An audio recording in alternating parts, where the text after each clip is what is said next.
Bonjour à tous et bienvenue dans cette nouvelle vidéo. Alors, en fait, je vous avais demandé sur Instagram si ça vous intéressait de faire une vidéo sur les douleurs, en gros, au niveau du coude. Alors, juste avant, avertissement, c'est pas une vidéo magique pour soulager toutes les douleurs au niveau du coude. Si vous avez vraiment une pathologie identifiée ou que vous êtes suivi par un kiné, continuez votre parcours de soins. Là, c'est vraiment, je vous présente des concepts et après un protocole qui marche sur moi, sur des gènes que je peux avoir de temps en temps au coude. Je vous le présente et si ça peut vous aider, tant mieux.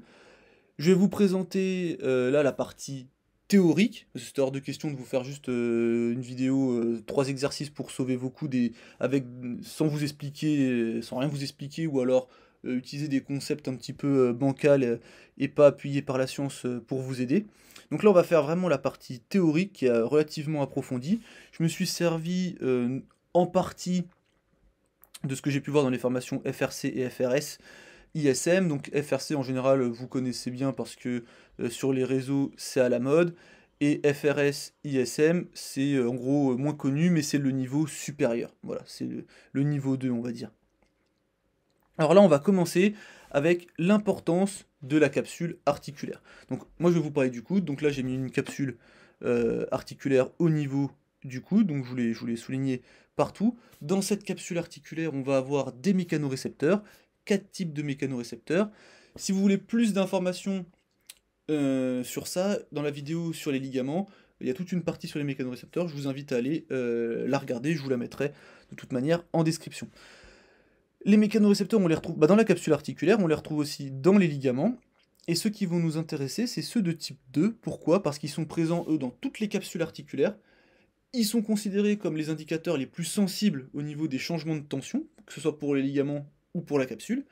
Et en fait, ceux qui viennent de la capsule, ils n'ont pas d'interneurone au niveau de la moelle. Donc là, il faut des notions un petit peu d'anatomie en neurologie. En fait, on a des afférences sensitives qui viennent au niveau de la moelle. Au niveau de la moelle, en général, on a un interneurone. Donc ça veut dire qu'on a une perte de temps, entre guillemets. Et ensuite, ça va au niveau du cerveau.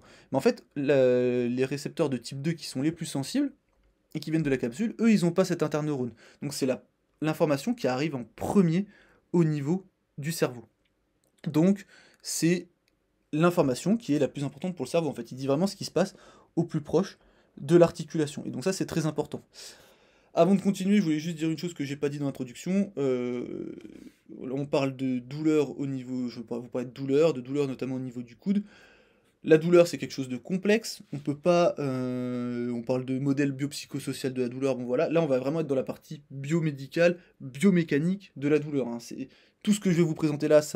C'est un cadre de travail pour comprendre ce qui peut se passer, mais ça explique pas forcément toutes les douleurs et ça explique pas les douleurs de coude, hein. Tous les mécanismes que je vais vous présenter, ça peut pas expliquer les douleurs de coude à eux seuls. Donc on revient à la vidéo, on a des récepteurs de type 2 qui sont très sensibles, très importants et qui envoient des informations très rapides au cerveau. Ensuite, on va parler du muscle. En fait, dans le muscle, ce qui va nous intéresser, c'est un type de mécanorécepteur qu'on appelle le fuseau neuromusculaire, qui est en fait un détecteur d'étirement, hein. Donc il va percevoir l'ampleur et la rapidité de l'allongement ou du la rapidité de l'allongement ou du raccourcissement d'un muscle. Et en gros, une augmentation au niveau de l'activité des neurones fusimoteurs, ça va augmenter la décharge des afférences du fuseau neuromusculaire. Donc les afférences, c'est les informations qui vont de la périphérie vers le centre. Et ça va accroître la tension, la rigidité et le tonus musculaire. Pourquoi il faut savoir ça? Parce qu'après, en fait, on a une boucle avec notamment les gamma motoneurones. Donc c'est ce qu'on appelle le système gamma moteur qui reçoit des informations. Alors, il est ici, donc en fait, il reçoit des informations du fuseau neuromusculaire, mais il reçoit aussi des informations des articulations, des ligaments, même de la peau, et on a même des récepteurs chimiques du muscle qui envoient des informations. Ce qu'il faut comprendre avec les récepteurs chimiques, c'est qu'un muscle, si par exemple il est en état de tension permanente, il peut y avoir une ischémie, on peut avoir des métabolites du fonctionnement musculaire qui vont apparaître, et pareil, eux, ils vont aussi conditionner la réponse du motoneurone gamma. Donc toutes ces entrées, elles vont contribuer de manière significative à la coordination du tonus, de la position et du mouvement des muscles, voilà. Et aussi, ce qu'on sait, c'est que quand on a des douleurs musculaires, les efférences gamma, elles vont être modifiées et on peut avoir en fait une augmentation de la sensibilité du fuseau neuromusculaire à l'étirement. Donc en fait, il y a tout un tas de choses qui vient réguler le tonus musculaire. Et nous, ce qui va nous intéresser, c'est ce schéma-là.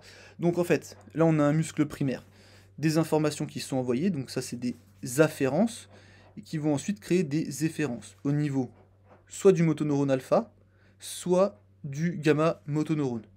Mais le niveau du gamma motoneurone du muscle en question, mais aussi des autres muscles ici. Et là, ce qu'il faut noter, ce que je vous ai surligné, c'est ça. C'est qu'en fait, on a des récepteurs articulaires qui vont envoyer des informations ici et qui vont aussi conditionner la réponse des gamma-motoneurones, donc des muscles, autour des articulations.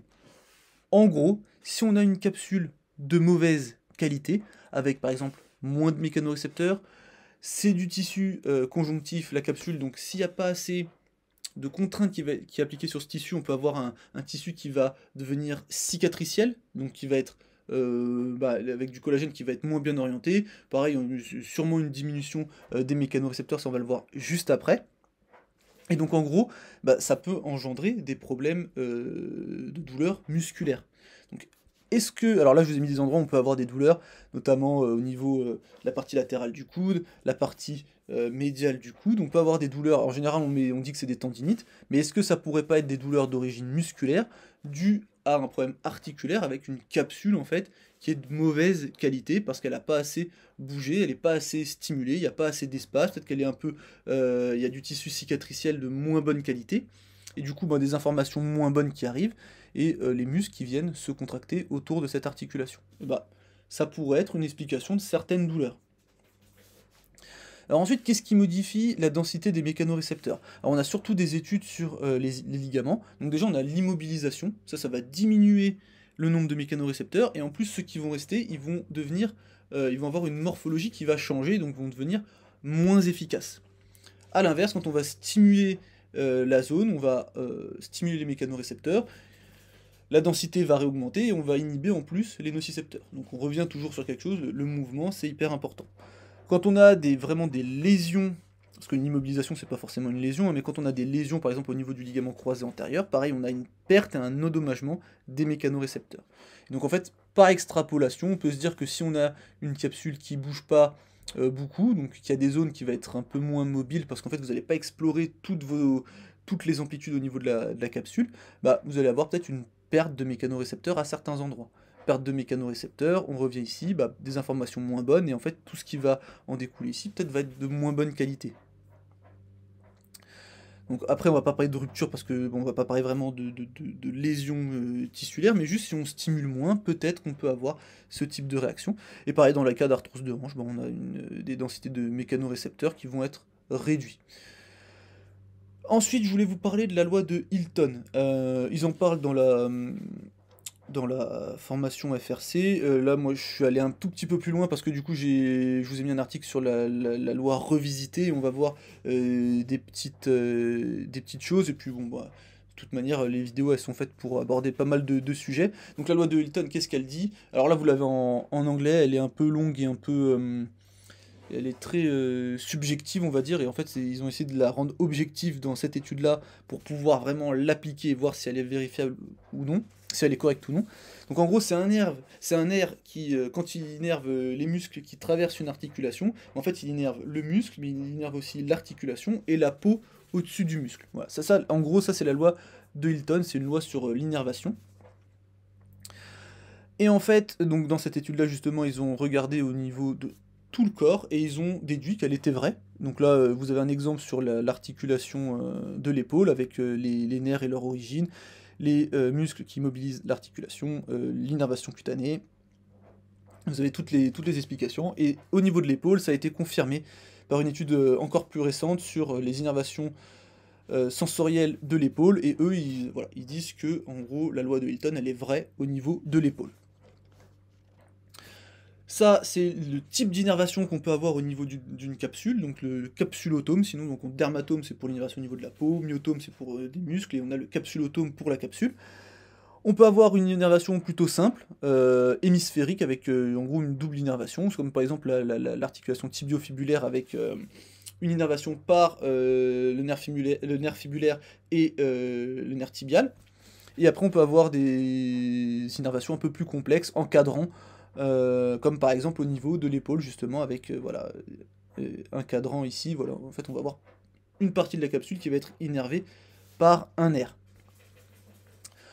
Maintenant, on va voir au niveau du coude ce qui se passe. On va rentrer un tout petit peu plus dans le détail au niveau des innervations. En gros, au niveau de la capsule postérieure du coude, donc ici, on a plus de terminaisons nerveuses libres et une plus grande, donc en fait plutôt une plus grande densité de nocicepteurs. A l'inverse, au niveau de la capsule antérieure, on aura plus de mécanorécepteurs que de nocicepteurs. Une chose aussi qu'on peut noter, c'est qu'on a une plus grande densité de nocicepteurs retrouvés au niveau de l'attachement de la capsule articulaire à la surface inférieure de l'origine du court extenseur radial du carpe. Court extenseur radial du carpe, c'est celui en général qui fait mal ici, qui est touché par les tendinopathies, mais on voit en fait que peut-être ça pourrait être des douleurs qui viennent de la capsule, parce que c'est un endroit où il y a beaucoup de... c'est un endroit où il y a beaucoup de nocicepteurs. Voilà. Donc ça c'est intéressant de le savoir. Ensuite on a une innervation au niveau des ligaments, donc on a des mécanorécepteurs au niveau de l'articulation du coude qui se retrouvent dans la capsule antérieure, ainsi que dans les ligaments médial, annulaire et latéral. Hein. Je rappelle que les ligaments en général c'est des épaississements de la capsule articulaire, hein, donc c'est aussi normal qu'ils soient riches en mécanorécepteurs. Les ligaments, comme on l'a vu dans la vidéo sur les ligaments justement, c'est pas juste des cordes qui relient deux os entre eux, c'est des organes sensitifs. Et on a une densité accrue au niveau de l'insertion, au niveau de l'origine et de l'insertion distale des ligaments collatéraux, latéral et médial. Ça c'est ce qu'on retrouve aussi dans le ligament croisé antérieur. On a plus de mécanorécepteurs au niveau des insertions osseuses. Donc voilà, ça c'est quelque chose à savoir. Là, je vous ai mis l'innervation de la capsule articulaire. Donc par exemple, si on prend la capsule antérieure, latéralement, elle est innervée par le nerf radial et le nerf musculo-cutané. Médialement, elle est innervée par le nerf ulnaire, le radial, le musculo-cutané et le nerf médian. Et dans cette étude-là, par contre, ils remettent en question, au niveau du coude, la loi de Hilton. Ils disent qu'elle n'est pas vraie ici. C'est pour ça que je vous dis que je vais un peu plus loin, c'est que voilà, il y a des endroits où ça marche, et je vous dis même les endroits où ça marche pas. Ensuite, donc maintenant qu'on a vu pas mal de neurophysio, d'anat, et tous les mécanismes qu'il peut y avoir derrière la capsule articulaire, qu'est-ce qu'on va faire, qu'est-ce qu'on va voir dans la partie pratique? Je vais vous présenter les KERS, ou ce qu'on appelle les RAC, hein, donc rotation articulaire contrôlée. Donc ça c'est le système FRC, je pense que ça vous connaissez parce que sur les réseaux c'est très populaire. L'objectif ça va être de maintenir les amplitudes articulaires, de maintenir une bonne santé articulaire. Vous pouvez l'utiliser aussi avec vos patients hein, pour voir en gros quelle capacité de mouvement il a, quel espace il a dans sa capsule qui lui permet de faire des mouvements. Principe d'action, bah en fait on va avoir un rôle architectural au niveau du... En fait on va stimuler la capsule, donc on va permettre de la remodeler, on va éviter qu'elle fibrose ou qu'elle fasse du tissu cicatriciel. On va avoir un rôle neurophysiologique en stimulant les mécanorécepteurs, hein, donc comme ça on va mobiliser la capsule, et la capsule elle va donner toutes les informations au système nerveux. En fait le système nerveux, le seul moyen qu'il a de savoir ce qui se passe, c'est via les mécanorécepteurs. Hein. Vous avez votre cerveau dans votre tête, lui, il sait pas ce qui se passe. Le seul moyen qu'il a de savoir ce qui se passe au niveau des articulations, c'est de recevoir des bonnes informations au niveau de la capsule. Et on va avoir aussi un rôle de nutrition du cartilage. Ensuite, on a les racks capsulaires, c'est ce qu'on va faire après les Pales and Rails que je vous présente juste après. En gros, ça va être les mêmes objectifs, mais on va vraiment essayer d'utiliser l'espace qu'on aura créé avec les Pales and Rails. Je voulais juste revenir sur une chose, je crois que je ne l'ai pas mentionné, mais en fait, ici, un muscle, quand vous avez une douleur musculaire, un muscle, il ne décide pas, du jour au lendemain, de devenir tendu, de se contracter, de faire mal. Le muscle, il répond aux informations qu'il reçoit. Donc en fait, lui, il répond à tout ce qui arrive d'ici. Et il se dit pas, ah bah moi, je vais me contracter. Donc, on a des techniques de relâchement musculaire, mais alors il y a toujours un rôle neurophysiologique, mais des fois venir travailler plutôt au niveau de la capsule, si c'est un problème d'information qui vient de là, et ben ça va peut-être être plus efficace, parce qu'on va vraiment modifier les afférences de la capsule, et même des ligaments, et tout ce qui arrive et qui régule ce qui se passe ensuite. Ouais, juste, je voulais faire cette petite précision-là. Ensuite, les Pels and Rails, donc en fait là le but ça va vraiment être d'augmenter l'espace au niveau de la capsule. Et là pareil on va avoir un niveau, on va avoir un principe d'action au niveau architectural, on va stresser la capsule articulaire pour créer de l'espace, vraiment pour créer du nouveau tissu. Et on va toujours avoir un rôle neurophysiologique, hein. Donc on va forcément stimuler les mécanorécepteurs et on va utiliser deux principes qui est la relaxation post-isométrie et l'inhibition réciproque pour vraiment aller chercher loin en amplitude. Donc la relaxation post-isométrie, qu'est-ce que c'est? C'est en fait, on va avoir, quand on va avoir une tension accrue dans l'organe tendineux de Golgi, on va avoir en fait des afférences ici, on va avoir un interneurone avec une inhibition qui va venir inhiber la contraction du même muscle. Donc quand on va être ici par exemple pour étirer par exemple le triceps, si on contracte le triceps, et ben au bout d'un moment on va avoir un relâchement du triceps. Et quand on va chercher la contraction dans l'autre sens, et ben on pourra aller plus loin. Parce qu'en fait, en gros, le PALS, c'est une contraction isométrique des tissus en allongement, et le RAILS, c'est une contraction isométrique des tissus en raccourcissement. Et on va aussi avoir l'inhibition réciproque. Donc l'inhibition réciproque, c'est quand on a un étirement dans un muscle, le fuseau neuromusculaire, il va détecter cet étirement-là, et il va venir inhiber le muscle antagoniste, et du coup ça permettra toujours pareil d'aller un peu plus loin. Hein, si on étire le triceps, ça va inhiber en fait le biceps, on pourra aller un peu plus loin sur le rails.